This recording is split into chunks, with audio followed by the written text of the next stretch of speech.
मोक्ष मार्ग प्राप्त करके आत्म कल्याण की साधना करना, यह बहुत दुर्लभ माना गया है। दुर्लभ इसीलिए कि पहले तो बाह्य निमित्त मिले, बाह्य निमित्त मिलने पर अंतरंग निमित्त मिले, अंतरंग निमित्त मिलने पर मोक्ष मार्ग और मोक्ष को दोनों को प्राप्त करने के लिए अंतरंग आत्मा के भीतर जो कर्म हैं, उन कर्मों को दूर करने का जो सम्यक समीचीन ज्ञान होता है, जो सर्वज्ञ भगवंतों के द्वारा प्रतिपादित हुआ करता है, उसका लाभ प्राप्त करके उसका चिंतन मनन अपने क्षयोपशमिक शक्ति के बल पर करते हुए कर्मों को जीतने का, 8 कर्मों में से एक ही कर्म को जीतने का प्रयास इस मोक्ष मार्ग में करना पड़ता है। क्योंकि धर्म को और धर्मात्मा को उस मार्ग से वंचित रखने का श्रेय केवल मोहिनी कर्म का है। वह मोहिनी कर्म प्रारंभिक दशा में जो मार्ग रूप धर्म होता है, मंजिल रूप धर्म तो कुछ और है, लेकिन जो मार्ग रूप धर्म होता है, उस धर्म को ही घात करके रखने वाला कर्म तो 8 कर्मों में से एक ही है। उसका नाम है, कौन सा कर्म? मोहनीय कर्म। संसार और संसार के जीव जितने भी दिखाई देते हैं संसार में अटके हुए, ये उसी का परिणाम है। सम्यक ज्ञान और सम्यक चारित्र आत्मा के इन रत्नत्रय स्वरूप धर्म पर कब्जा है तो मोहिनी कर्म का है।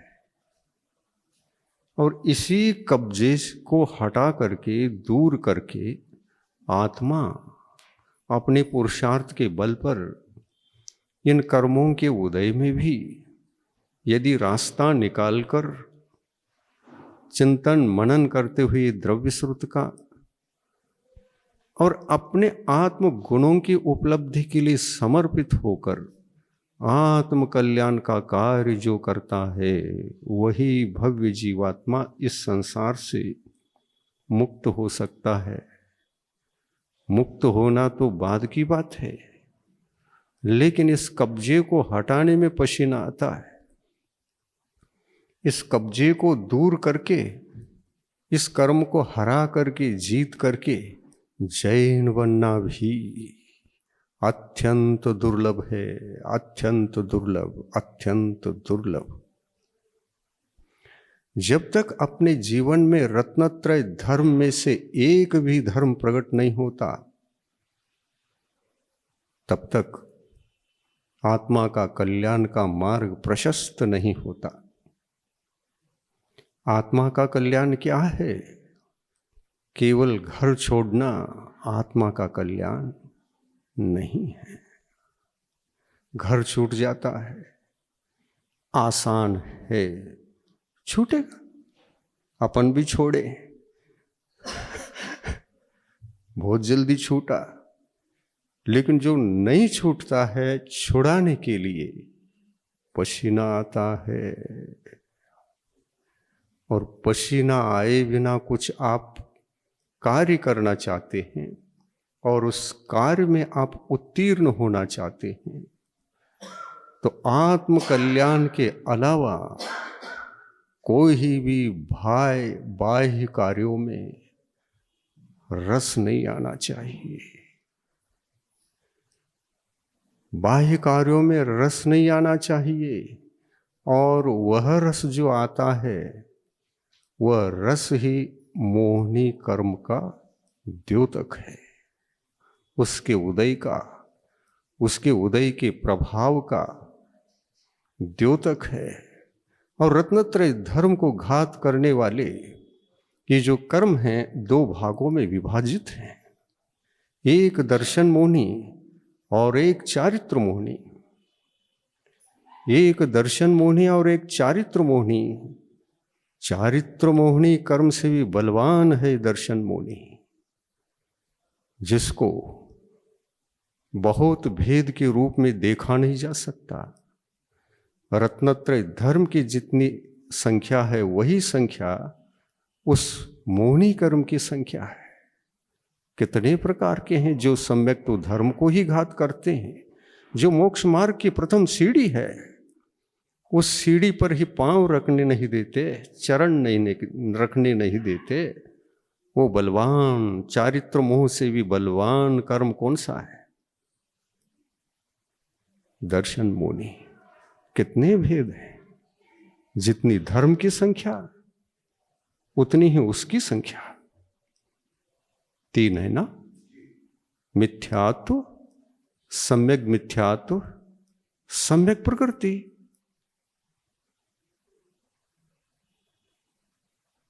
तीन ही। ये तीनों ने किस पर कब्जा किया है? हमारे मोक्ष महल की प्रथम सीढ़ी,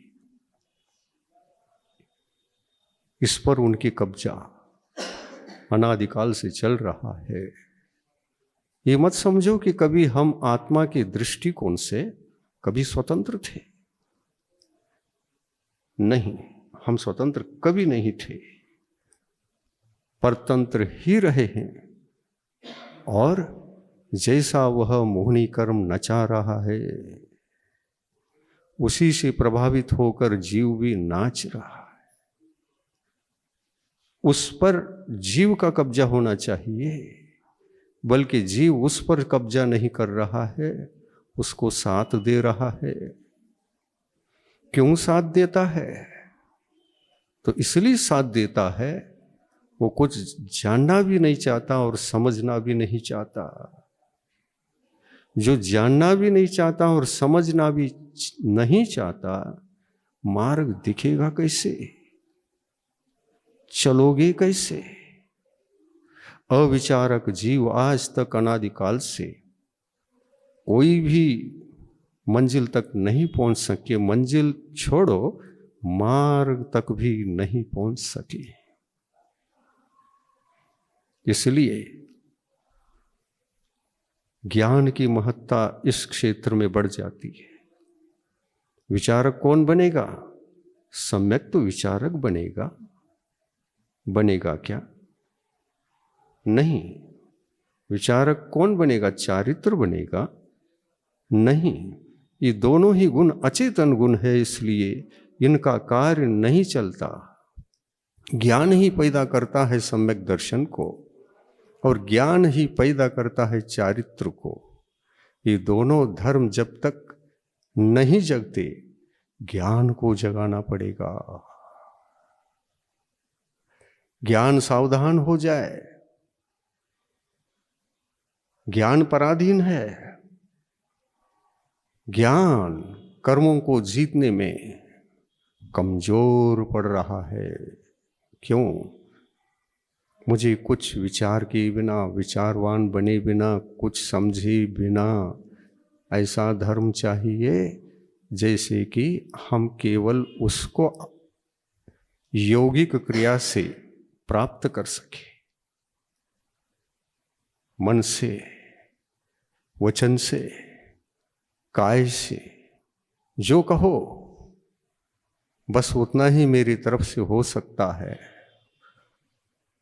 परंतु विचार करना, चिंतन करना, मानसिक आयाम करना मेरे द्वारा संभव नहीं है।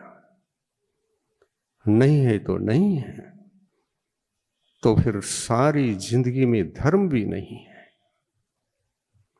धर्म से वंचित होकर धर्महीन जीवन जीकर समाप्त कर लो और फिर भविष्य की यात्रा करो। कहाँ जाना है तय करो, और जाना वही है जहां से आए थे, जहां जी रहे हैं।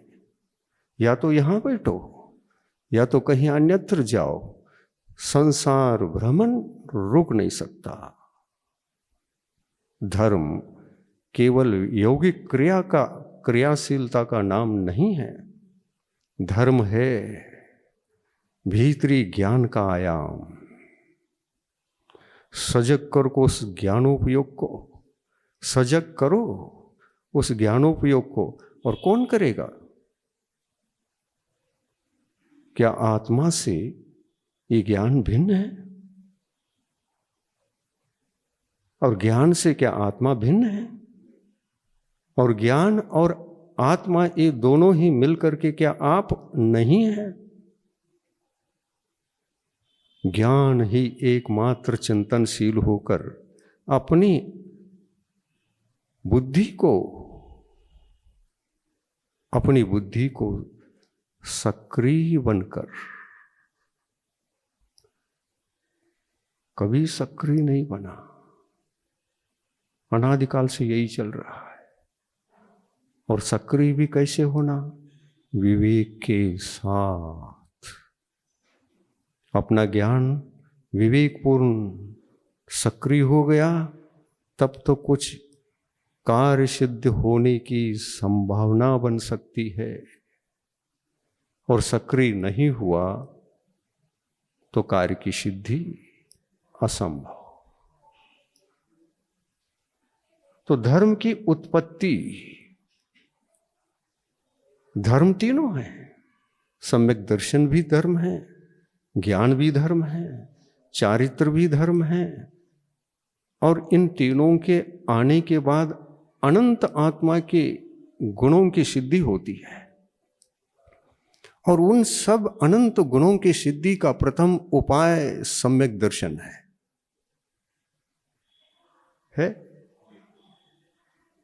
सम्यक दर्शन प्रथम उपाय है, अमोघ उपाय है। मिथ्यात्व का द्वार गिर गया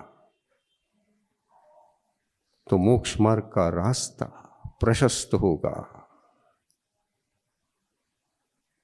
द्वार बंद है, अनादिकाल से है।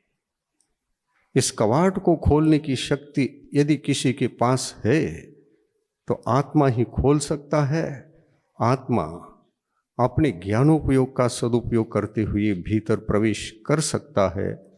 अन्यथा अनादिकाल से इस ज्ञानोपयोग का दुरुपयोग करते हुए आत्मा ने जैसा अकल्याण किया है खुद का, वैसा ही करता रहेगा। गंभीर बातें हैं, आपको दिमाग में जल्दी नहीं आ सकती। फिर भी ये जो वचन है गुरुवचन है। गुरुवचन भी गुरुवचन नहीं होते, भगवान के वचन होते हैं। भगवान के वचनों को ही गुरु अपने मुखार विंद से प्रस्तुत करते हैं। और ऐसे गुरु वचन सुन करके और बार बार सुन करके आत्म कल्याण की तरफ मुड़े तो मुड़े ज्ञानोपयोग सजग हो गया, सक्रिय हो जाएगा। और ज्ञानोपयोग का सदुपयोग होकर ये सारे मोहनी कर्म को तोड़ ताड़ करके अलग करने की शक्ति जागृत होगी। ऐसा आत्म कल्याण का तो मार्ग है। इस मार्ग के लिए आत्मा के पास जो उसका लक्षण ही है, उस लक्षण का सदुपयोग करना होगा। आत्मा का क्या लक्षण, जीव का क्या लक्षण? उपयोगो लक्षणम। और उपयोग का आधार कौन है? ज्ञान। क्या सम्यक तो है?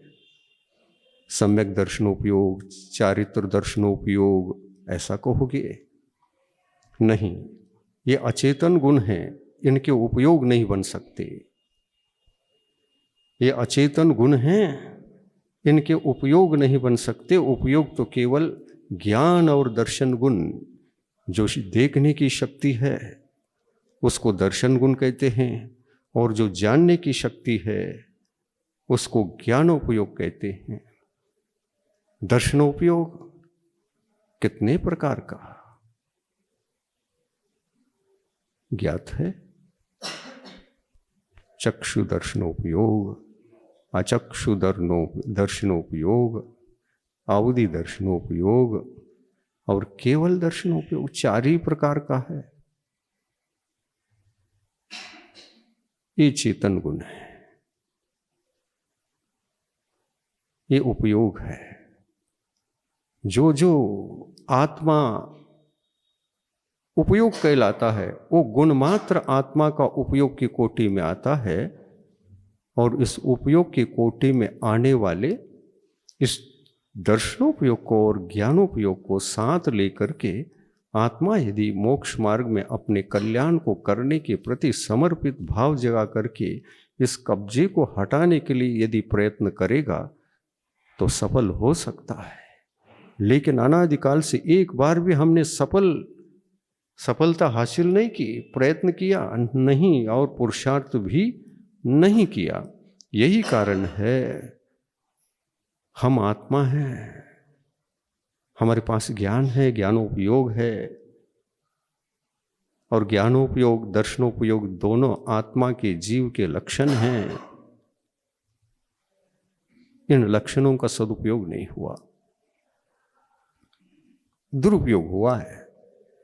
और जब जब दुरुपयोग होता है तो इस दुरुपयोग के समय में मोहिनी कर्म हावी रहता है जीवात्मा पर। कब्जा हटेगा कैसे? भारत को स्वतंत्र करना है तो भारतीय ही जगना चाहिए ना। भारत परतंत्र क्यों हुआ? इसका अपराधी कौन है? क्या दूसरे देश के लोग अपराधी हैं?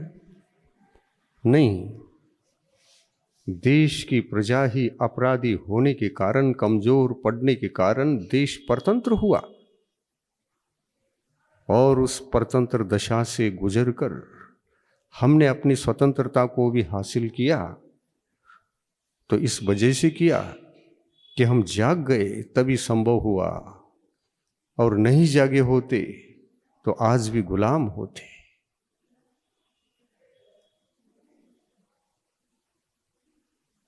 पाश्चिमात्य पूर्वात्य पर कब्जा करके पाश्चिमात्यों को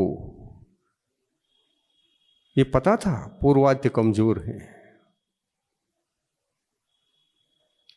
और कमजोरी का लाभ पाश्चिमात्यों ने उठाया और हम परतंत्र हो गए। हम अपने शारीरिक जीवन को भी, सांसारिक जीवन को भी सुखमय रख नहीं पाए, और ऐसी दशा हमारी रही है। हम बाहर ही जीने में असमर्थ थे, तो भीतर का जीवन क्या जी सकेंगे? ज्ञानोपयोग की आवश्यकता जितना आवश्यक बाहरी जगत के सुखों को जीने के लिए, प्राप्त करने के लिए, स्वतंत्र रहने के लिए आवश्यक है, उतनी ही आवश्यकता किसकी है? आत्म स्वतंत्रता को हासिल करने के लिए भी उतने ही स्वतंत्रता हमारे पास होना चाहिए। और स्वतंत्रता है तो उस ज्ञानोपयोग का सदुपयोग जीव कर सकता है, अन्यथा दुरुपयोग के रास्ते पर चलता रहता है। कब्जा का ही सम्मान होता चला जाता है। इसको कहते हैं कमजोर आत्मा। और ऐसा कमजोर आत्मा कब तक कमजोर रहेगा? तब तक न बाहरी सुख और न आत्मिक आंतरिक सुख, स्वतंत्रता का अनुभव बाहर से भीतर से दोनों तरह से करना पड़ेगा। और ध्यान रखें, जो धर्म है, जो धर्म का ज्ञान है, वो धर्म का ज्ञान व्यर्थ नहीं जाता। यदि कोई आत्मा धर्मात्मा बन जाए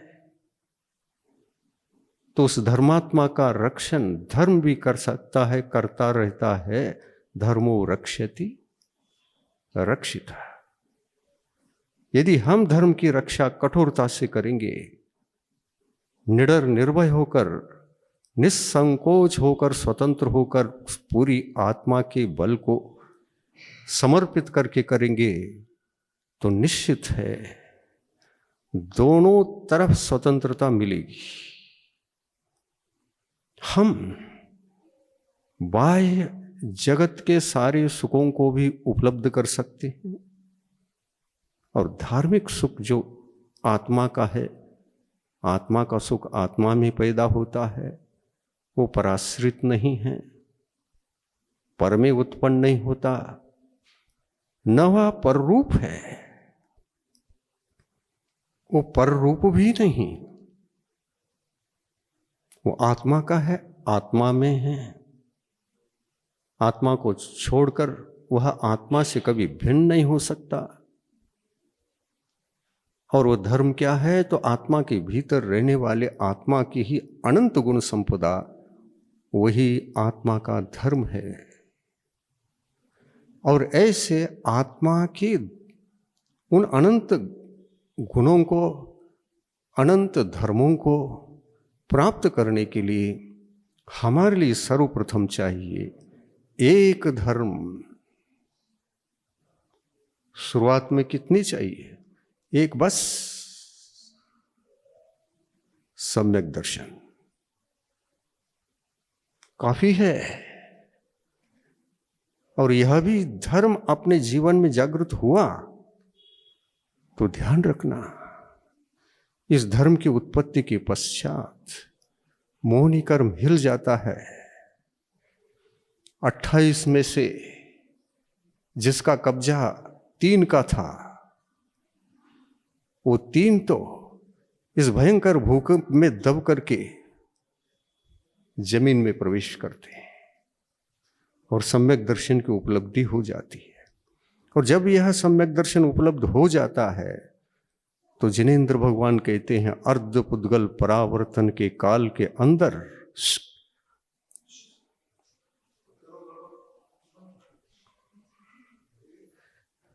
बीच में नहीं, सबका उपयोग उधर जाता है, बीच में कुछ न करना। प्रथम धर्म सम्यक दर्शन, वह सम्यक दर्शन इतना महत्वपूर्ण है, सब जीवों को इतना महत्वपूर्ण है, उसका पालन कठोरता से करना चाहिए।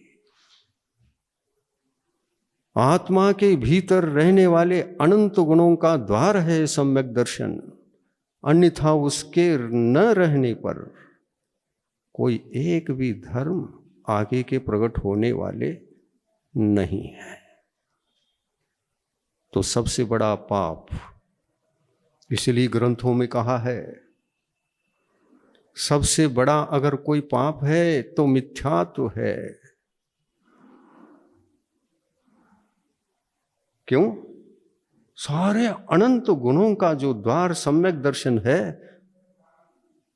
उसी को खत्म करके रखता है। और उसका साथी है कषाय।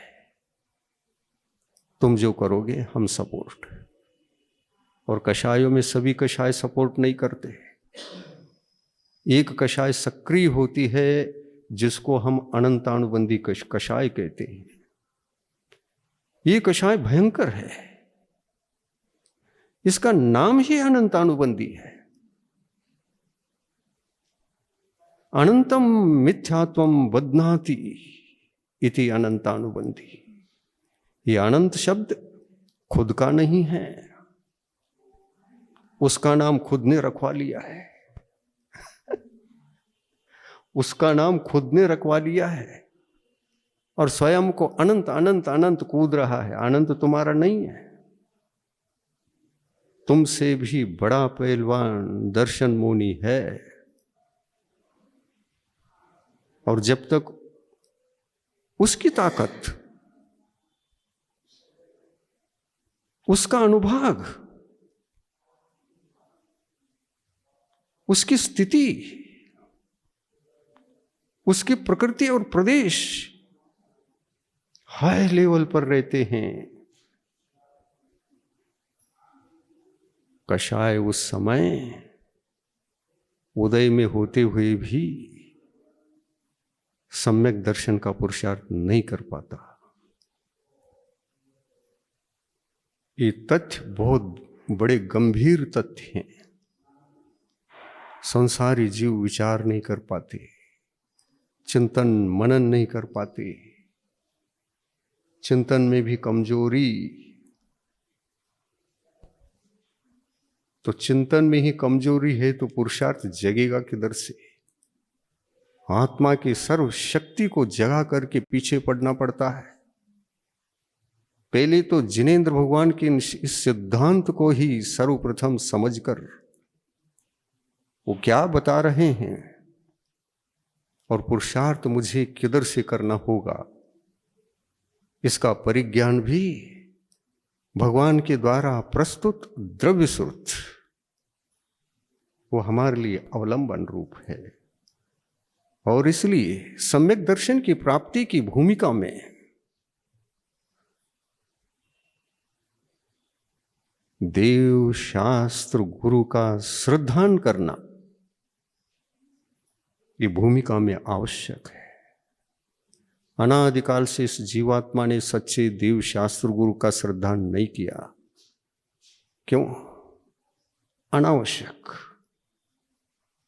मुझे धर्म करना है, कर लूंगा, मैं अपनी इच्छानुसार करूंगा, भगवान क्या बताएंगे। लेकिन सुख और शांति तो प्रतिपल चाहता है।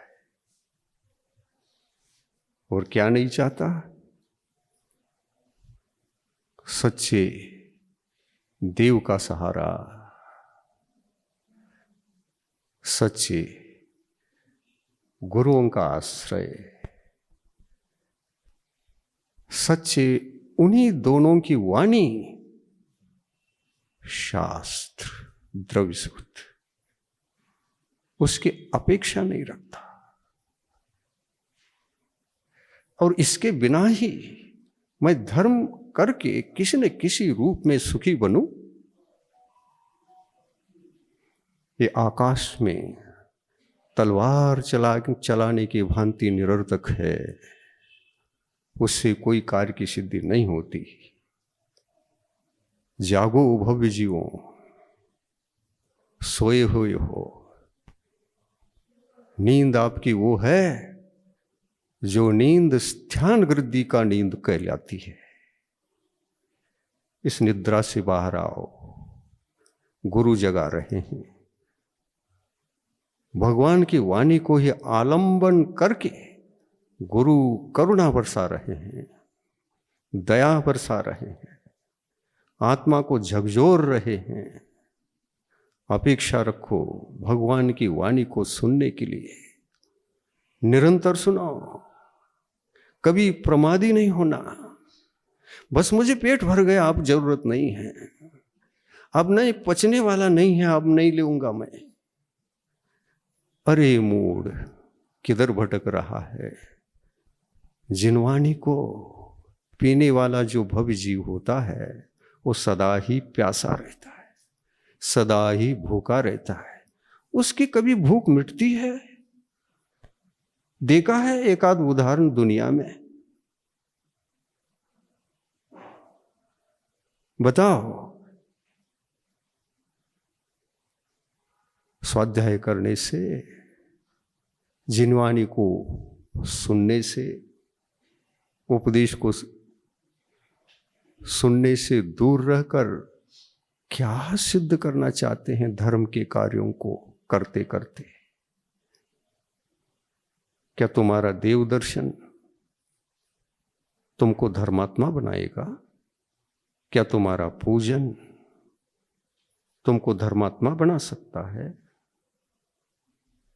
क्या ये सारे के सारे क्रिया कांड जो ज्ञानहीन होते हैं तुम्हारे लिए किस कार्य की सिद्धि में उपयोग में आने वाले हैं? सोचो तो। बहुत बड़ा गंभीर प्रश्न है, विचार तो करो। क्यों चूकते हो, कहां फंसते हो? संसार कार्य तो पहले भी थे, आज भी हैं, भविष्य में भी रहेंगे। ये तो अनादिकाल से, ये छूटे कभी छूट नहीं सकते। इनको छोड़ना पड़ता है जबरदस्ती में, इनको किनारा करके जाना पड़ता है धर्म करने के लिए।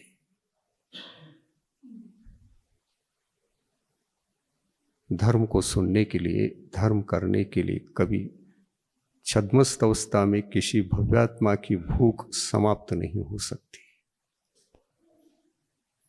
हो सकती? आपकी कैसी हुई यही पता नहीं चल रहा मुझे।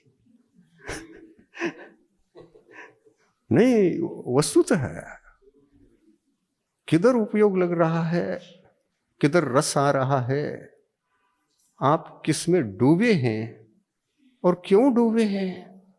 वहां धर्म से बढ़कर की भी कोई रस मिल रहा हो, अमृत झर रहा हो तो तब तो बात अलग थी। मैं बुलाता नहीं था, मैं जगाता नहीं था, इस टाइप से मैं उपदेश भी नहीं दे सकता हूं, लेकिन आज झकझोर रहा हूं आपको। चातुर्मास में भी वही दशा। कहां सुने? और सब मोहल्लों में मंदिर है, हर मोहल्ले में मंदिर है। कितने मंदिर है टोटल?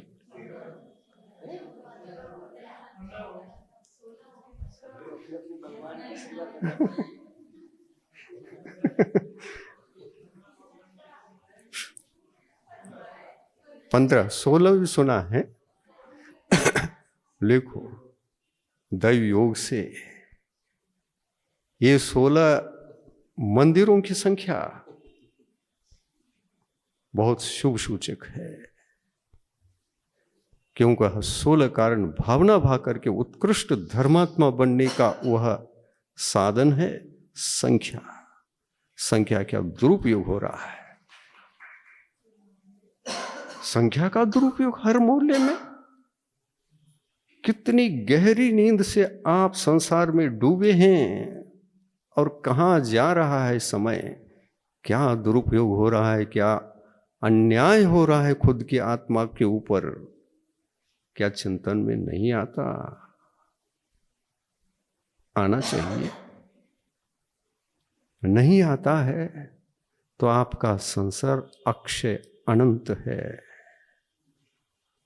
अक्षय अनंत है। भटको। और ये 16 मंदिर भी क्या जरूरत? सब व्यर्थ, पूजन व्यर्थ, दर्शन व्यर्थ, मंदिर व्यर्थ, मंदिर में रखे शास्त्र व्यर्थ, और चातुर्मास में सानिध्य मिला गुरु भी व्यर्थ। क्यों इतना भी धर्म कर रहे हैं आप? क्या होने वाला है इससे?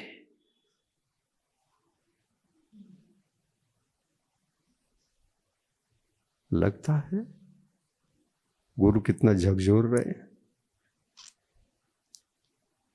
गुरु की करुणा तो करुणा है, यही करुणा है।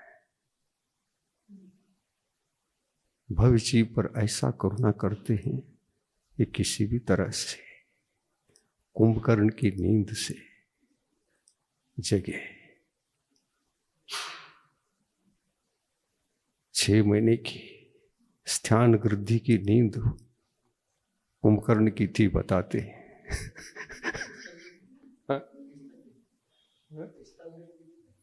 नहीं, उदाहरण दे रहे हम। कोई लगातार 6 महीने तक सो सकता है? बोलो।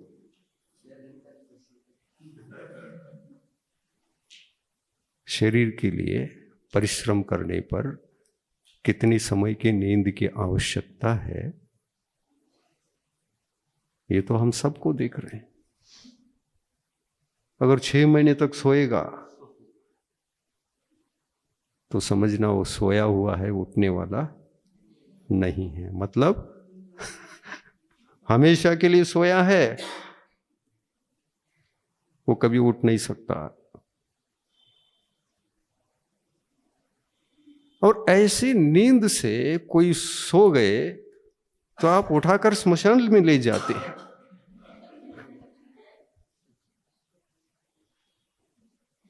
और 6 महीने तक की नींद से उठ नहीं रहा है, नाड़ी पकड़ कर देख लो फिर। छाती पर हाथ रख करके देखो श्वासोश्वास चल रही कि नहीं, श्वासोश्वास चल रही कि नहीं चल रही देखो। श्वासोश्वास चल रही है और वो 6 महीने तक सो जाए, संसार में एक भी उदाहरण नहीं मिलेगा। और फिर ऐसी परिकल्पना कथा लिखते समय तो परिकल्पना है।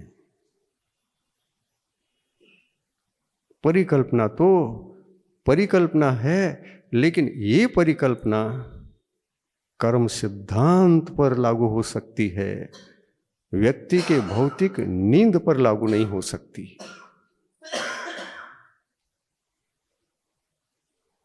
कैसे, कहां, किसको खींचोगे? तुमको 6 महीने की नींद कब आई थी पूछने के लिए? बताओ, तुमको आई थी? यहां पर जितने भी लोग बैठे हैं, आप बताओ, 6 महीने तक कभी सोने का अवसर प्राप्त हुआ क्या? भले ही 4 दिन जगे थे, कंप्लीटली आपने नींद को रोका था और इसलिए 6 महीने तक नींद लगी। क्योंकि जागने से जो श्रम हुआ था, उस श्रम को दूर करने के लिए 6 महीने की नींद आवश्यक हो गई। कभी परिकल्पना भी कर सकते हैं। तो मैंने भी कहा, कुंभकर्ण का उदाहरण 6 महीने का, वो तो उदाहरण के रूप में ही केवल है। उदाहरण उसके लिए होते हैं, विषय वस्तु जो समझाया जा रहा है उसको समझाने के लिए मात्र सहारा होता है। क्योंकि कुंभकर्ण को सभी जानते हैं और सोए कितने थे ये बात भी कानों में है।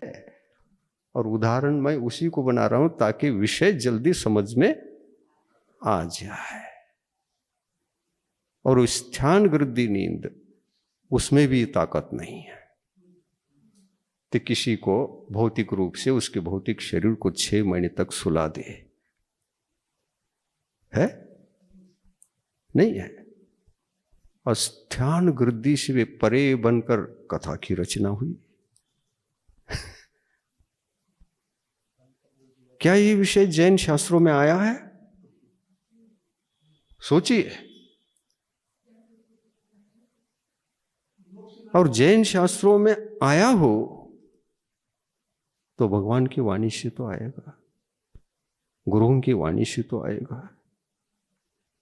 और गुरु और भगवान 6 महीने की नींद के चरित्र को, कुंभकर्ण की नींद को 6 महीने बताया हो तो आप भव्यात्मा हैं, विचारक हैं,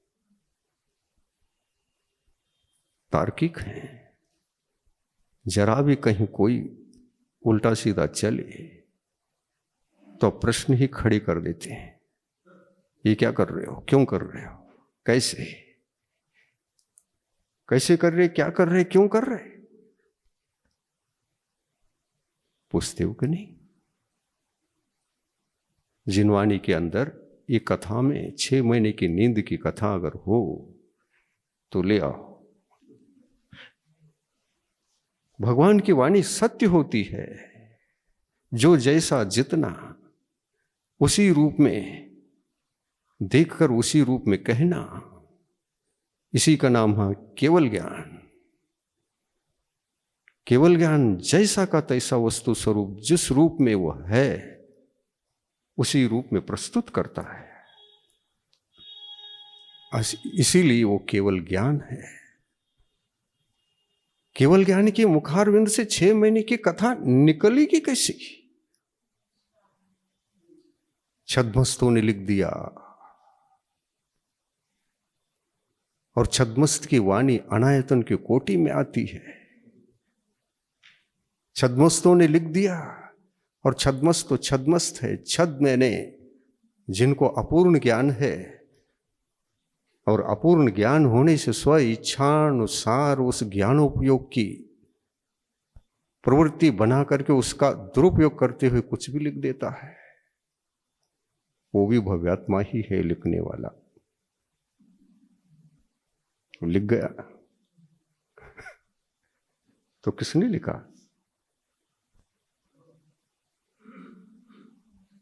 जिसने ये कथा लिखी हो वो नियम से छद्मस्त निकलेगा, सर्वज्ञ नहीं निकल सकते। क्योंकि सर्वज्ञ देव वस्तु स्वरूप को अन्यथा बनाकर, अन्य रूप बनाकर कभी भी दुनिया को प्रस्तुत नहीं कर सकते। ये केवल ज्ञान की अपूर्व महिमा है। केवल ज्ञान इसलिए सत्य ज्ञान है, प्रामाणिक ज्ञान है, सकल प्रत्यक्ष रूप ज्ञान है। ऐसी ज्ञान की परंपरा, जीतने वालों की परंपरा में वो केवल ज्ञान के दर्शन होते हैं। जिन्होंने जीतने का प्रयत्न किया, जो बिल्कुल किसी को जीता नहीं, वो अजैन है, वो छद्मस्त है, वो अनायतन है। छद्मस्त अनायतन, छद्मस्त ज्ञान अनायतन, और उसी ज्ञान का सहारा लेकर अगर आप मोक्ष मार्ग को तय करना चाहते हैं, कदापि संभव नहीं, कभी संभव नहीं। और इसलिए सच्चे देव शास्त्र गुरु की वाणी के लाभ के लिए वो लाभ नहीं लेते हैं। तो भले ही सुनने के लिए कदाचित कभी आकर के बैठे हो, मन नहीं लगेगा, चित्त तो दूसरी जगह रहेगा, मन न लगेगा, चित्त तो दूसरी जगह जाएगा। अरे तो सब ऊपर से जा रहा है, यहां पर क्या है? ऐसे सुनाते रहते हैं। बच्चों की दिशा यही है। हमको तो कुछ समझ में नहीं आता, हम तो आपस में बातें करते करते मौज मजे से बैठे, विषय सुन करके कोई जीवात्मा गंभीर हो जाए तो समझ में आता है, इसको समझ में आ रहा है। और जिनको समझ में ही ना आए वो भी लक्षण बताते हैं, इनको सब A to Z प्रवचन ही मात्र ऊपर से जा रहा है। तो आपकी दशा यही है, नहीं समझ में आएगा। बैठे हैं 2 महाराज एक्स्ट्रा आ गए इसलिए बैठे हैं हम।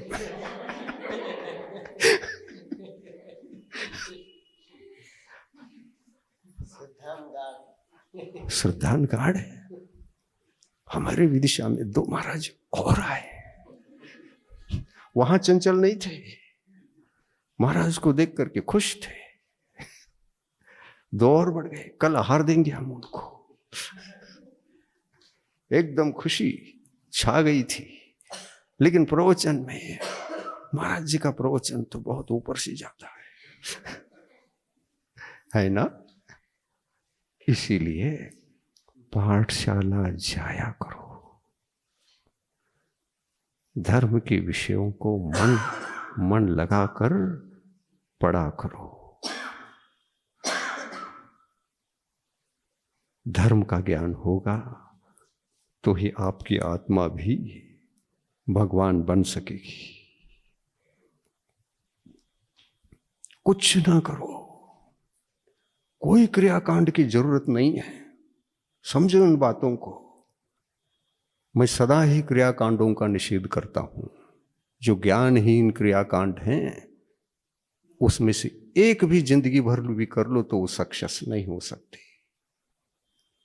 ऐसे क्रियाकांड से संसार भ्रमण है और इसलिए क्रियाकांड का निषेध।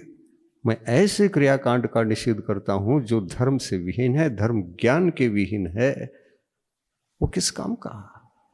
अज्ञानियों का क्रियाकांड अगर मोक्ष दे दें फिर स्वाध्याय की जरूरत नहीं है, गुरुओं की वाणी की जरूरत नहीं है, शास्त्र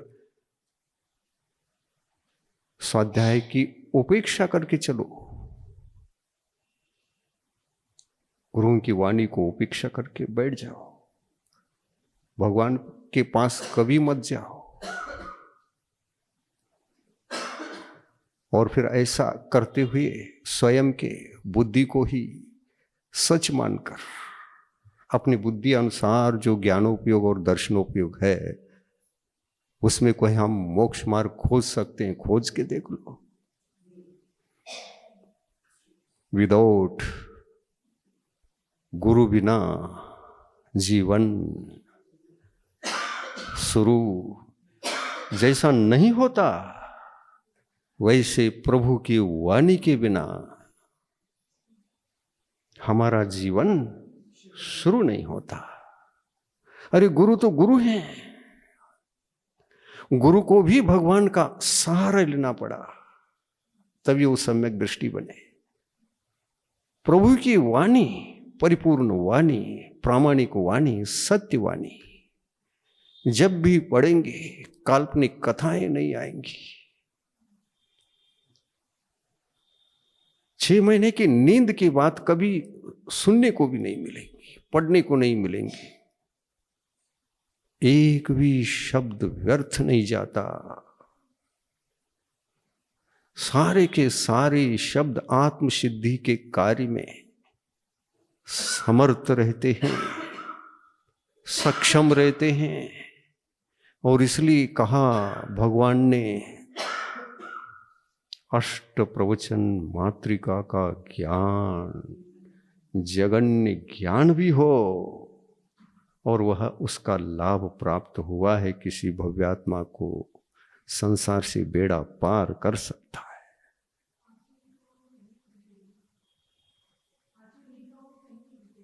नहीं, कहीं किधर से भी सिद्ध कर लो, आप चिंतन कर लो, तर्क कर लो नहीं, अंतर मुहूर्त तक ही संभव है। हाँ, सोता रहता है, 6 महीने तक सोता रहता है ऐसा कहते हैं। देखो लगातार नहीं हो सकता ये। नींद कितनी प्रकार की है? 5 प्रकार की है। लगातार 6 महीने तक कंटिन्यू निद्रा आ जाए तो उस दर्शनोपयोग को घात करने वाला जो कर्म दर्शन मोहनी कर्म है, वह दर्शन मोहनी कर्म का कोई अर्थ प्रश्न कर रहे हैं। अनंतानुबंधी का यहाँ कोई काम नहीं। दर्शन को ये सम्यक दर्शन समझ रहे होंगे क्या आप? दर्शन शब्द आया ना तो अनंतानुबंधी याद आ गई। नहीं, सुनो, यहां पर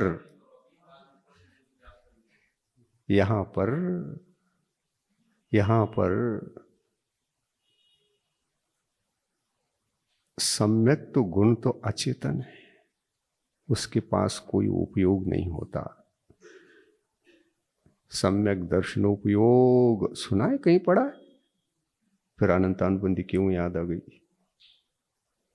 दो दर्शन गुण का घातक का मतलब वहां सम्यक दर्शन नहीं, ये दर्शन गुण नहीं, वो सम्यक दर्शन अलग है और दर्शन गुण अलग है।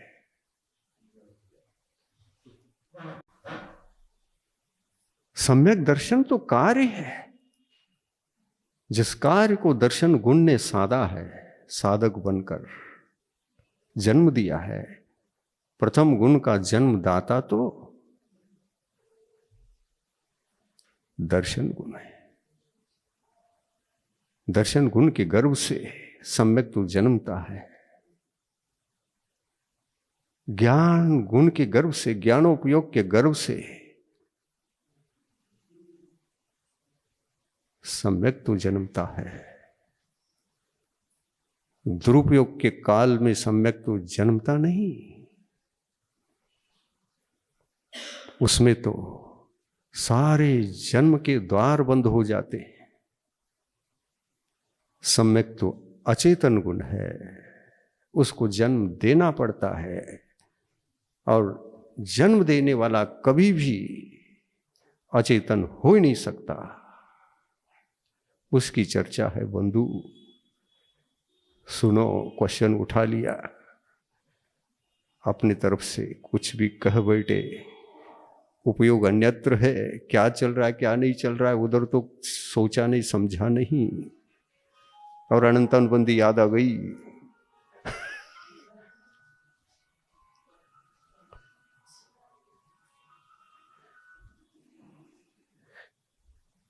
मोबाइल अचेतन है, बनाने वाला चेतन है। मैं उदाहरण उसका नहीं दे रहा हूं, लाती हैं नहीं लाती, समझो उदाहरण बन गया मेरा। मोबाइल अचेतन है, इसका जन्मदाता तो दर्शन गुण और ज्ञान गुण है। जिस वैज्ञानिक ने भी इसको खोजा हो, उनसे पूछो तुमको ज्ञान उपयोग में आया, दर्शन गुण उपयोग में आया, या मोबाइल ने अपने आप जन्म ले लिया? किसने जन्म दिया? ज्ञानोपयोग और दर्शनोपयोग ने जन्म दिया। ये दर्शनोपयोग भी चेतन है और ज्ञानोपयोग भी चेतन है। ज्ञानोपयोग और दर्शनोपयोग, इनका सदुपयोग जब कर रहा था कोई विज्ञानी, तब मोबाइल का जन्म हुआ, उसका जन्म दिवस मनाया गया, सक्सेस हुआ। Happy birthday mobile.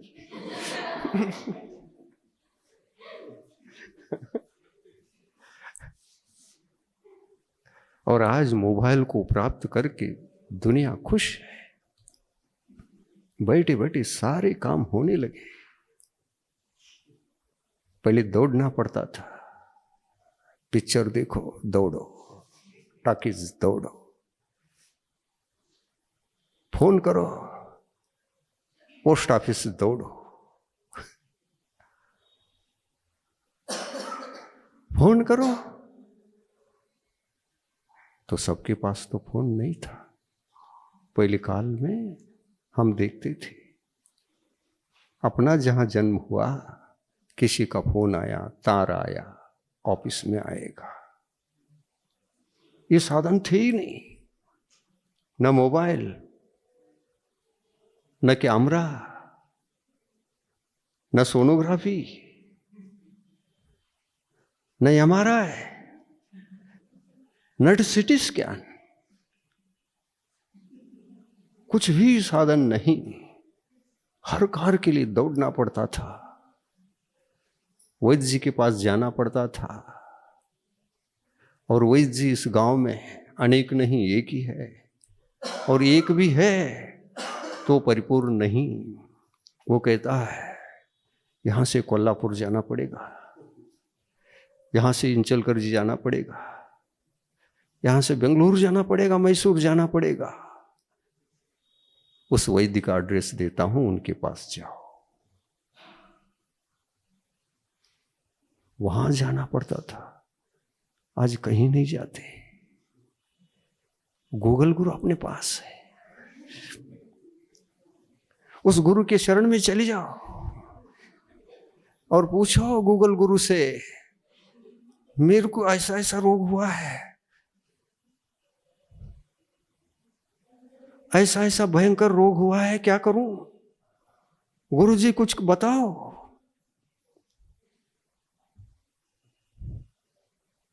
तो गुरु जी ने सबसे पहले उस मरीज से कहा, मेरी शरण में आकर इस मोबाइल को हाथ से भी नीचे नहीं रखोगे तब ना।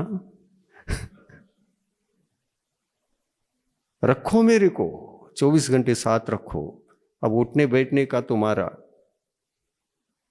तुम्हारी शक्ति भी खत्म हो चुकी है। अब खाट से उठ नहीं सकते, नीचे भी उतरना मुश्किल हो गया। अरे ऐसी दशा तुम्हारी क्यों बनी, क्यों बनी? तो जिस वैज्ञानिक ने इस मोबाइल को जन्म दिया था, उन्हीं के कारण से हम आज इस परिस्थिति से गुजर रहे हैं। उन्होंने सबको प्रमादी बना दिया। कहीं जाने की जरूरत नहीं, सब बैठे बैठे काम होंगे। तो शारीरिक जो आयाम शरीर के लिए, जीवित रहने के लिए, स्वस्थ रहने के लिए आवश्यक था, वो आवश्यक कार्यों को करने का कार्य समाप्त हो गया।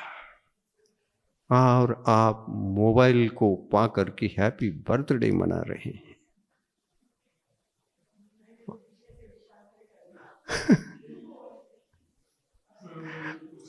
सुनो, विषयांतर नहीं, तुमको विषय के मर्म तक ले जाने का भूमिका बना रहा हूं। आप समझ नहीं पाते, दूरदृष्टि को पकड़ नहीं पाते। और इसीलिए मैं उस विषय को सुन रहा था, वो पूर्ण तो नहीं हुआ, ये कुछ दूसरी जगह जा रहा। दूसरी जगह कोई विषय जाता नहीं। उसकी भूमिका के रूप में पूर्व विषय को संपुष्ट बनाकर उसको उठाने में उदाहरण भी हर ओर से सक्षम होते हैं। उदाहरण भूमिका का कार्य का निर्वाह करते हैं। और इसीलिए गुरु की एक एक शब्द, एक एक वाणी, एक एक उदाहरण कभी मुख्य विषय से हटकर हो नहीं सकता। लास्ट में वहीं आएंगे भूमिका बनाकर। श्रोता को ऐसे लगा ये उदाहरण भी विषय से हटे हुए उदाहरण है, लेकिन जब प्रवचन समाप्त हुआ तब समझ में आया कि वो भूमिका के रूप में जबरदस्त उदाहरण थे। ऐसा आभास होता है जब प्रवचन की समाप्ति होती है। बीच में समझ में नहीं आएगा, गुरु किस मंजिल पर जा रहे हैं किसी को दिखेगा नहीं। आपको किस मंजिल पर ले जाकर कहां बिठाएंगे, गुरु को समझना ही मुश्किल है।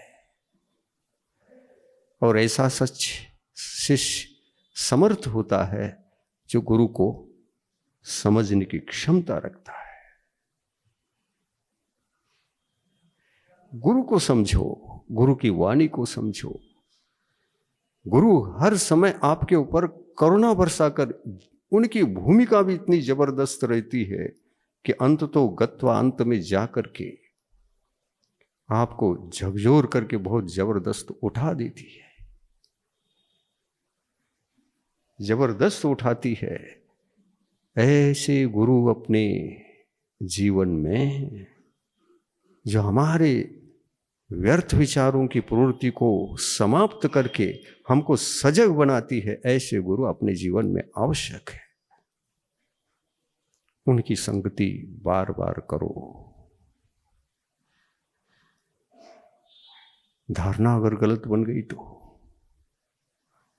अरे गुरु तो कुछ विषय बता रहे थे और कुछ अन्यत्र चले गए, क्या सुनना, आज भी वही सुनना पड़ेगा, तो सम्यक दर्शन में दोष उत्पन्न होगा। गुरु को समझ न पाए, आपका व्यर्थ समय गया। 1 घंटा गया ना, व्यर्थ गया ना। और दूसरी हानि क्या हो गई? हमारा सम्यक दर्शन कमजोर था। उसने शंका की, गुरु तो दूसरी जगह जा रहे हैं, इतनी भी शंका क्या आवश्यक है? बताओ, इतनी भी शंका सम्यक्त्व का दोष है। ये गहराई कौन जानेगा? जो जान सकता है, क्षमतावान है, वही जान सकता है। हर एक के वश की बात नहीं है। कैसे है सम्यक दर्शन की महिमा? क्या है उस सम्यक्त्व की शक्ति? वो निश्शंक होता है।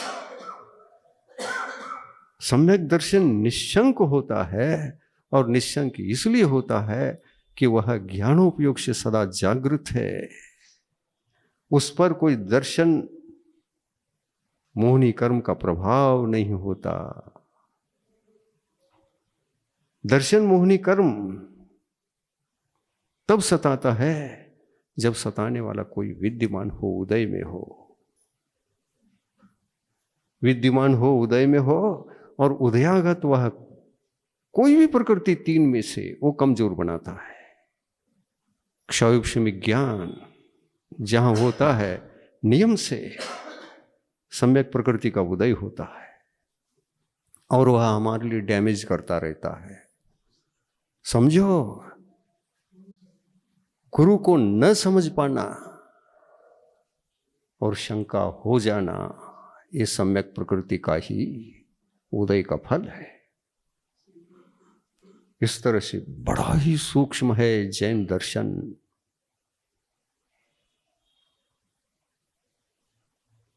हम कमजोर है, हमारा ज्ञानोपयोग सजग नहीं है।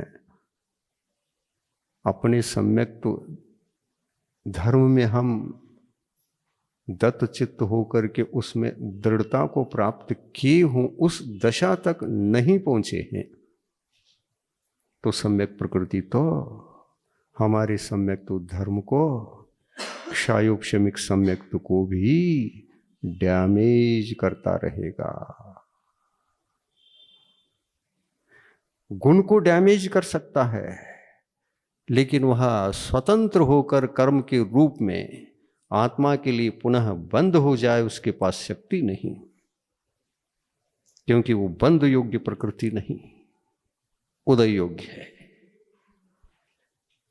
उदय योग्य होकर बंद तो कराता नहीं, उदय योग्य होकर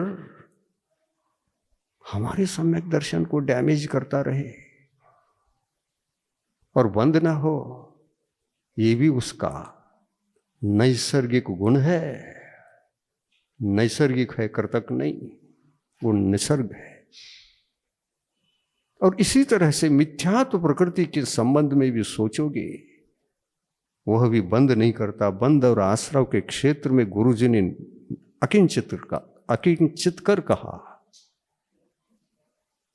इस विषय को बड़े गंभीरता से और गहराई से समझने के लिए बुद्धि की क्षमता चाहिए। बुद्धि की क्षमता के अभाव के कारण गुरु पर शंका होती है। जिनवानी को ही पढ़ा, लेकिन गुरु पर शंका हो रही है। और जिनवानी में लिखा है, मिथ्या तो अकिंचित करे बंद और आश्रव के क्षेत्र में विदाउट कषाय है कि नहीं? है कि नहीं? मिथ्या तो कषाय का काम नहीं कर सकती, तो बंद कैसे कराएगा? न उससे स्थिति बंद होगा और न ही प्रकृति प्रदेश आदि बंद होंगे। और बंद के क्षेत्र में केवल दो ही निमित्त पड़ते हैं, एक कषाय और एक योग। बताइए, दो ही निमित्त हैं और 4 प्रकार के बंद दो में ही बंटवारा हो चुके हैं। तो सोचिए, मानस को जरा आयाम देकर उसको तीखा बनाइए। गुरु पर शंका नहीं तुम्हारी बुद्धि पर शंका, खुद पर शंका करो कि मैं समझ नहीं पा रहा हूं क्या,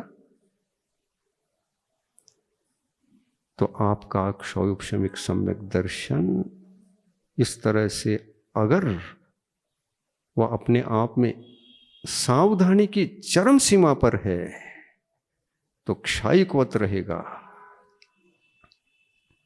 क्षायिकवत रहेगा, और कभी वह क्षायिकवत रहने वाला क्षौभिक सम्यक दर्शन कमजोर नहीं पड़ेगा। गुरु की वाणी पर शंका नहीं करेगा। वो भले की बात भी बता दें या कठोर वचन निकलकर बुरी की बात भी शिष्य के सामने प्रस्तुत कर दें, सब अमृतमय परिवर्तन होगा, घबराने की जरूरत नहीं। गुरु गुरु होते हैं, उनमें क्षमता होती है।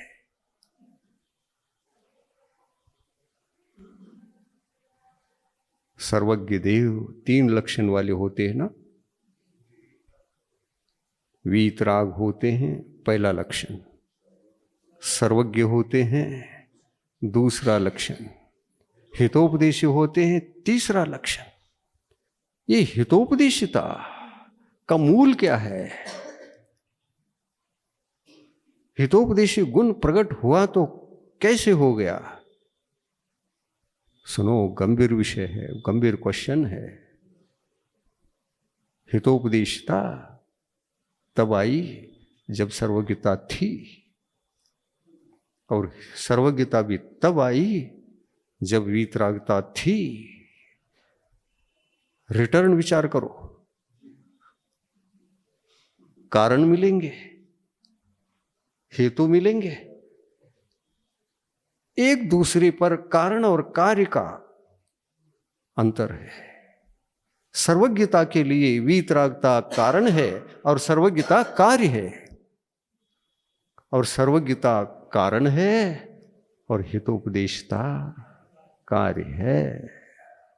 हितोपदेशता का मतलब होता है भगवान की वाणी कैसे भी खिरे, उसमें हित के अलावा अहित कुछ भी पाया नहीं जाएगा। और उसी वाणी को गुरु आपके लिए जब बरसते रहते हैं, क्या अहित होना संभव है?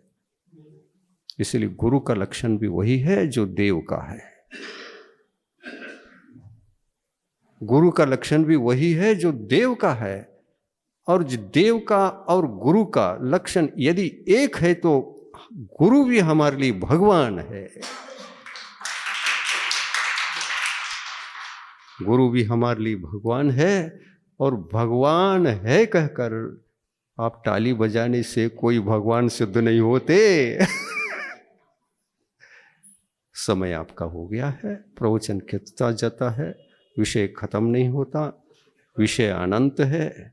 मैं रात भर भी बोलता रहूं, शक्ति तो कम नहीं पड़ेगी। रात भर भी 24 घंटा बोलता रहूं, मेरी शारीरिक शक्ति में कमजोरी नहीं आएगी, क्योंकि जिनवाणी की कृपा है, सदगुरु की कृपा है, सत प्रभु की कृपा है। उन्होंने मेरी आत्मा में रहने वाली अनंत शक्ति को टेस्ट के लिए निर्दोष क्षौभिक आत्मशक्ति को दिया है। मैं उसको क्षायिक बनाने का प्रयास कर रहा हूं। अभी साधक हूं। अभी तो मैं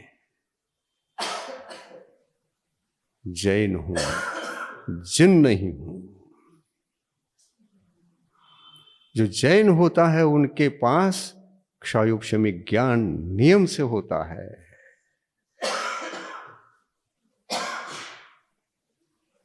ज्ञान की शक्ति को, ज्ञान की उस चेतना को घात करने वाला जो कर्म है वो मोहनी कर्म है। इस पर जब तक पूर्ण विजय प्राप्त करके वीतरागी नहीं बनते तब तक वो जैन कहलाते हैं।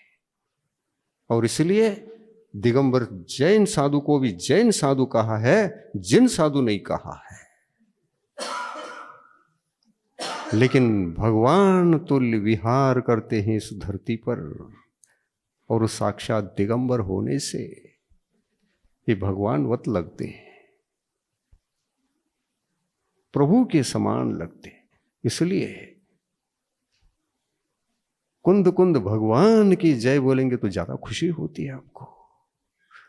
अरे गुरु को तो भगवान की उपमा दी, गलत नहीं है। उस वक्त उनके समान ये लक्षण धारण कर रहे हैं। लक्षण नहीं है, उनके समान लक्षण होने से मेरे गुरु मेरे लिए भगवान है। किसके मुखारविंद से नहीं निकलता बताओ? हर एक के मुख से निकलता है। भगवान नहीं भी कहो, उसके अंतरंग से ये शब्द तो निकलेगा ही निकलेगा। ये भगवान नहीं है तो भगवान का लघुनंदन तो है। ऐसे हमारे गुरु होते हैं, उनका सदुपयोग करो विदिशा वालों। कुंभकर्ण की नींद 6 महीने की नींद, काल्पनिक भले ही है, उसका उदाहरण दे रहा हूं। 6 महीने की नींद, उसका उदाहरण दे रहा हूं। हाँ, मैंने इतने दिवस तक इस विदिशा में रुकने का मेरे लिए एक ही कारण बना, एक ग्रंथ की रचना हो रही है जो अद्भुत है। विद्याष्टक के समान चित्रालंकार की कृति है, संस्कृत भाषा में है। उसी नाम है रत्नत्रय स्तुति शतक। वो कृति मैं 35 साल से लगभग बनाता रहा हूं, थोड़ा थोड़ा थोड़ा थोड़ा। परंतु सौभाग्य है आप लोगों का, यहां परिपूर्ण होने जा रहा है। और मैंने संकल्प लिया है, जब तक ये ग्रंथ पूर्ण नहीं होगा विदिशा छोड़ूंगा नहीं।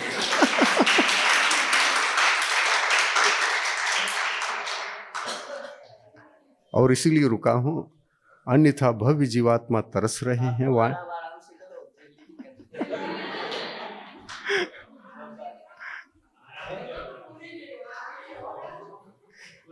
और देखो, हमारा दिल भी पिघल जाता है जब बाहर के गांव के लोग आकर के बार बार आकर के निवेदन करते हैं, महाराज आप ऐसे यहीं बैठोगे, हम लोगों की क्या दशा होगी। दुख व्यक्त कर रहे हैं, लेकिन हम ये बता रहे हैं भावना रखो, साकार होगा। मैं ऐसे आपके लिए व्यंजन बना रहा हूं, मैं ऐसे आपके लिए व्यंजन बना रहा हूं, व्यंजन बन रहा है, आपको खिलाने कभी न कभी आऊंगा।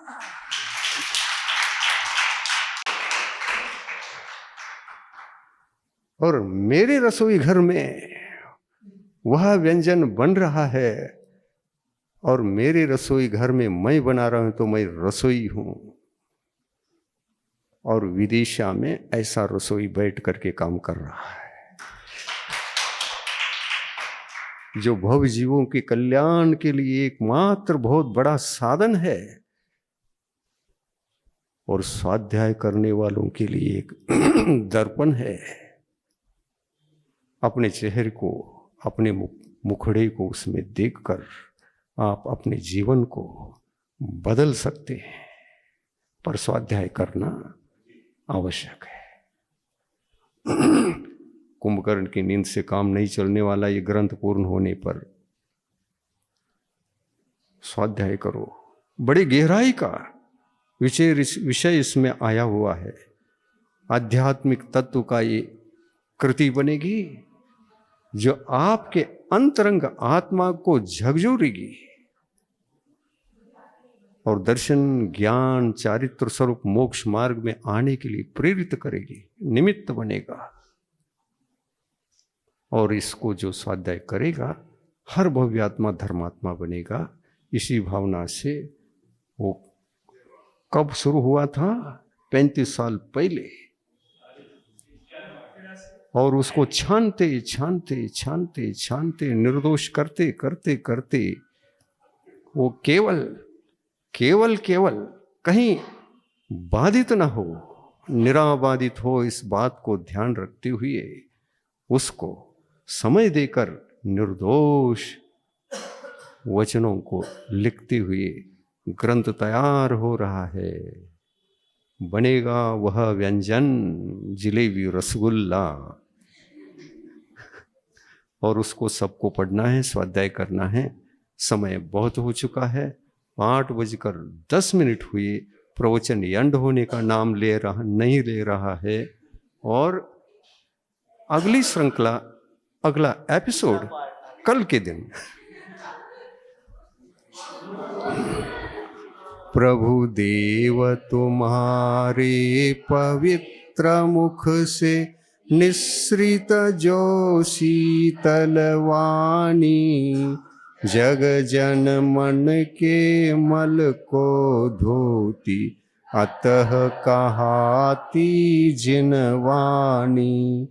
जयवंतो माँ जग में तब तक जब तक सूरज चांद रहे, शीश नवाते कर्म हरो माँ, अब तक हम विषयांध रहे, अब हम ना विषयांध रहे।